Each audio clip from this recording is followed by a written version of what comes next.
Pour moi, vivre, c'est Christ, et mourir, un gain. J'ai le désir de partir et d'être avec Christ, car c'est de beaucoup meilleur. Mais il est plus nécessaire à cause de vous que je demeure pour votre progrès et la joie de votre foi. Philippiens 1, 21-25. L'apôtre Paul a servi Jésus-Christ, son Seigneur et Maître, avec dévouement. Il s'est dépensé sans compter pour les chrétiens, mais il constate avec tristesse que tous cherchent leur propre intérêt. Philippiens 2, 21. Alors, du fond de sa prison romaine, malgré son âge et ses chaînes, il écrit à ces chrétiens de la ville de Philippe: j'aurai encore sujet de me réjouir. Christ sera glorifié dans mon corps, soit par la vie, soit par la mort. Car pour moi, vivre, c'est Christ, et mourir, un gain. Philippiens 1, 18, 20, 21. Quelles sont ses motivations?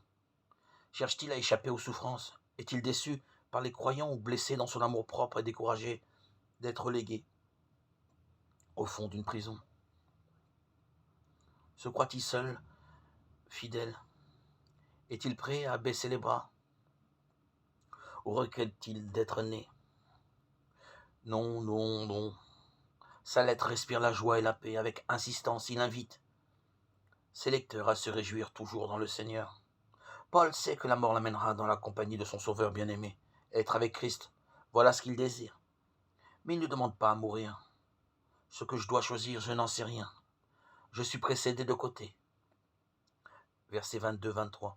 Car il ne pense pas à lui-même, mais aux autres. Il sait qu'il peut encore être utile aux chrétiens. Que notre Dieu nous accorde d'avoir les mêmes motivations que Paul.